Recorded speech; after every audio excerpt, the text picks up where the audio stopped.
Have we had long enough to think about it now? I'm not sure I have, actually. People are talking about all kinds of things about that election defeat at the moment, aren't they? They're talking about going through the stages of grieving. And one of those stages of grieving is anger.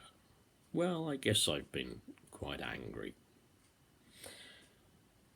I think I want to share something different with you today. I've always believed that life is about learning lessons. I've always believed it's not just the experiences that we go through, it's what we do with them. That's what matters. So I'm thinking as I speak, what have I really learned from this experience of the British people? It seems to me that the majority have now voted. That's obvious, right?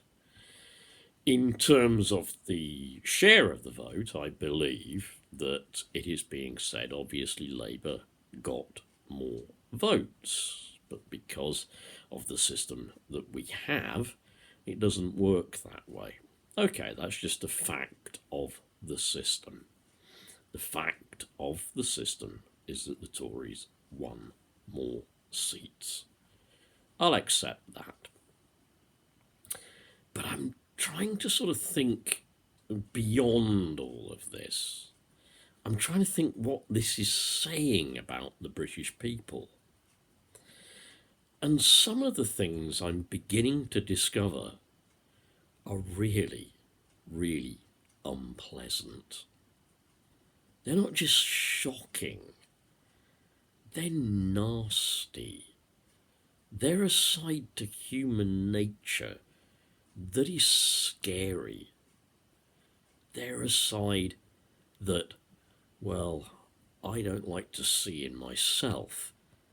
And I guess not liking to see it in myself, I don't like to see it in other people.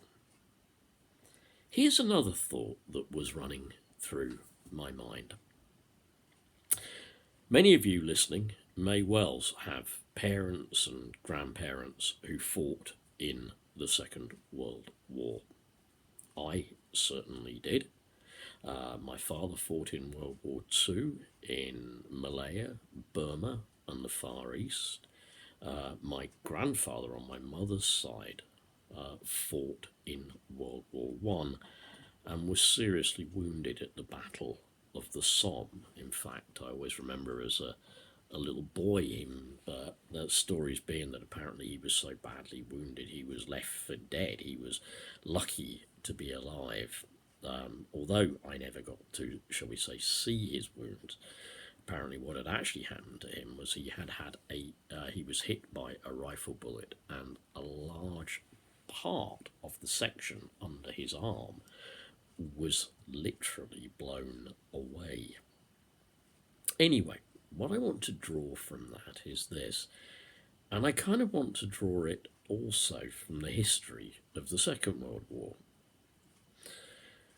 One of the things I think we actually did come to realise at the end of World War II is that we could genuinely pull together.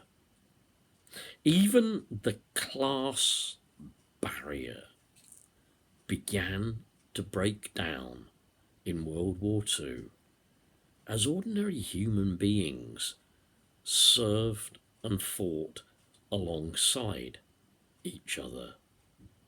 The men, so to speak, obviously I know there was much more than men who fought as well, and their officers.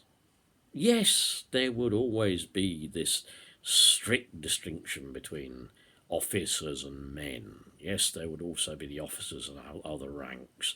Yes, the officers would have their quarters and the other ranks would have theirs, and there would be this strict ranking system, this strict system of order, perhaps to some extent based on social class. Yeah? But I think one of the things that we learned about each other in World War II was that when the bombs were falling on you and your platoon or your battalion or whatever, they were falling on all of you.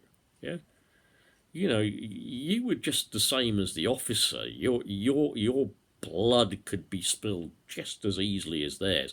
You would suffer pain and indignity and hardship just as much as they would. Yeah, the Germans or whatever, whoever the enemy was, just had you all down as enemies.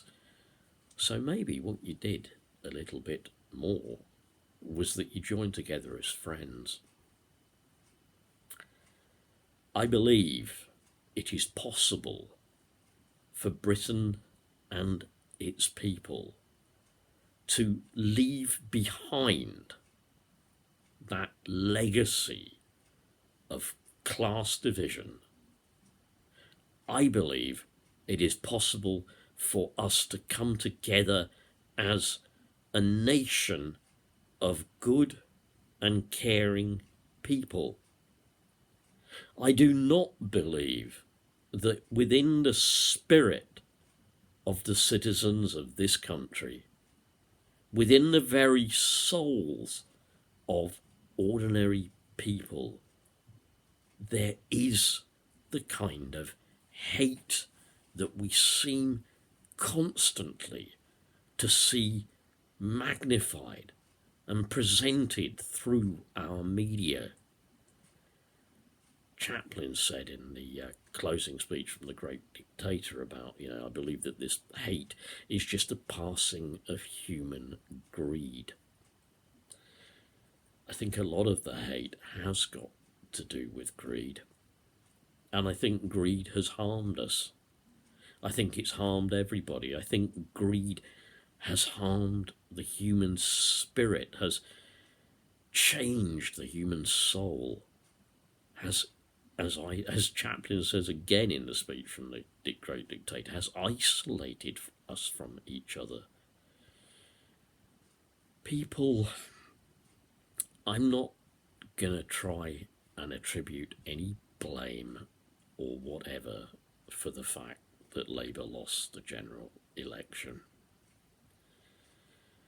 I want a world now in which the true goodness and greatness of our people across this land can come to the fore. I want that so much. I want to be part of that. I hope and pray that you will be as well. I urge you, please, even in your despair, do not hate.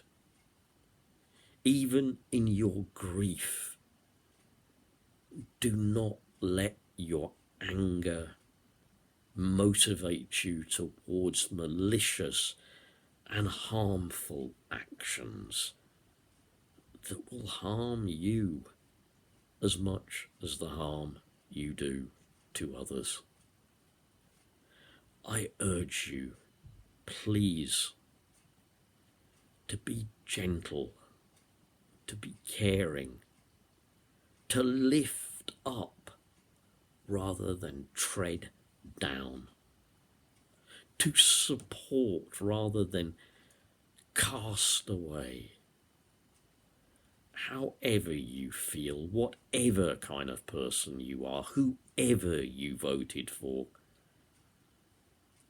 I ask you to show a real charity towards others. Charity comes from the Greek verb, I think, charis, which means to cherish, which means to take care of. Show that charity that is within your hearts and within the hearts of all people. We must pull together. for the weakest among us. This must be. We must protect each other. We must love each other. And once again, we must pull each other up, not tread each other down. That's my message for you on this Sunday. Oddly enough, it has a kind of, well, in the greatest sense of the word, I think it has a kind of spiritual significance, really. Yeah, I'm still upset. I'm still depressed.